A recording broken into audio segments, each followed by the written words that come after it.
Hello, friends. This is Pastor Lorri from First UMC in Kirksville, and it is so good to gather with you today. Whether you're joining me here in the morning as this first airs, or whether you're watching at some later time of day, welcome. I'm glad you are here. This is a time of transition in May, especially here in Kirksville. Truman State University had its graduation last weekend. We have the high school and Moberly area community college have theirs this upcoming weekend. Medical school still has a couple of weeks left, but then changes will be happening there too.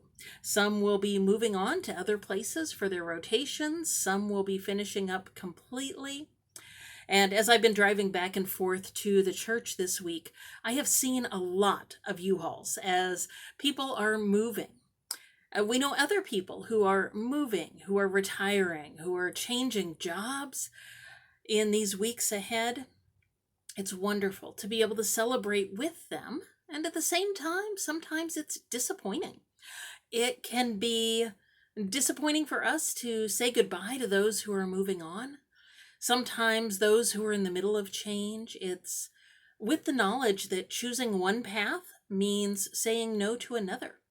And we may be worried about disappointing ourselves or others for the paths that are not chosen in that. Now, that's not new. Jesus disappointed others as he made choices to live his life according to who he truly was as the Son of God. And the Gospel of Mark tells a little snippet of one of these stories in chapter 1.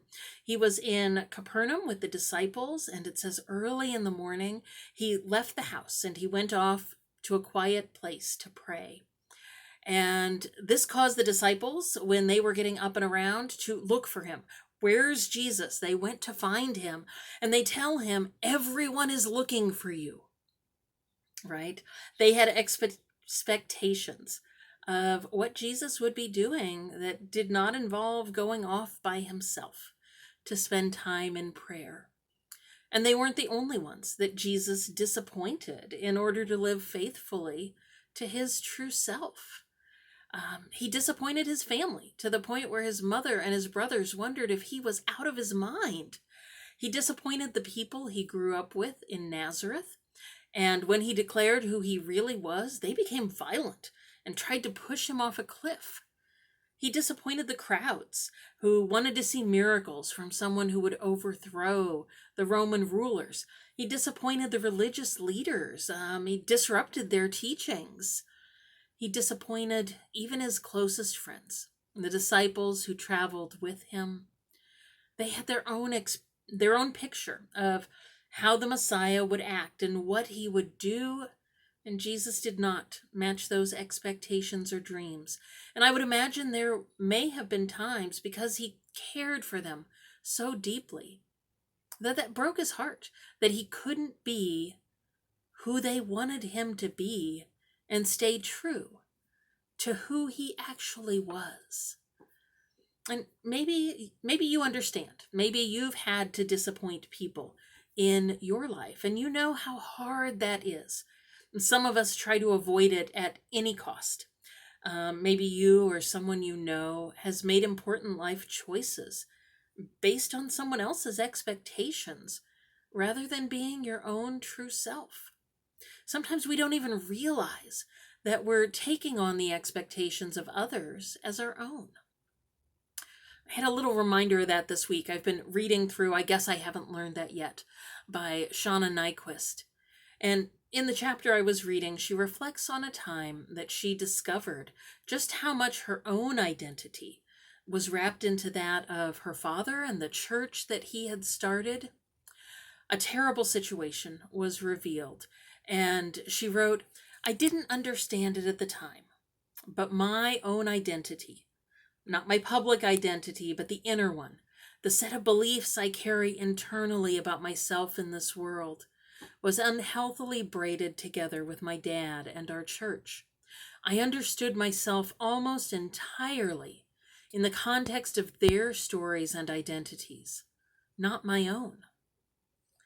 And she talked a little bit about this inner architecture, this building of who she had always thought herself to be, deep down at its roots. And she went on to write that as that was crumbling, as her dad turned out to not be the person she thought he was in all ways, but still was in others, and she found herself asking, who am I? In what world was I living now? And how could this be reality? How could this be my life? And in the days and weeks and months that followed, she wrote that she came to understand that she had built her life on someone else's identity, on someone else's dreams and visions for her life. And then this was the part that really stood out. She came to the realization that if it had not been for that crisis, she would have happily lived that way the rest of her life. Well, I share this story of hers because it frequently happens that through the trials of life, we discover that the influence and expectations of others have shaped us in ways that are not healthy and do not bring life to our souls. They're not necessarily a reflection of who our true selves are. And we realize that this pressure to be someone other than our true self, or that these fears of disappointing others, they keep us from living this unique and wonderful being the child of God that we have each been created to be. There's this old tale of a rabbi, Zuzia, and he explained it this way: in the coming world, they will not ask me, why were you not Moses? They will ask me, why were you not Zuzia? Why were you not yourself, instead of trying so hard to be someone else? So my prayer today, I pray this with gratitude that Jesus understands the pressure that the expectation of others can bring, whether we realize that or not. And that may we each, with God's help, love others well, while at the same time remaining true, remaining faithful to the life we have been given, our true selves. And may we be empowered to move beyond whatever it is that keeps us from being faithful to our true selves in Christ. And as we do that, as we embrace who God created us to be, may we become even greater blessings in the world around us. So friends, as you go into this weekend, this time of transitions unfolding, may you go with peace. May you go with the love and grace of God. Take care, lean on Jesus, and I'll see you here next week.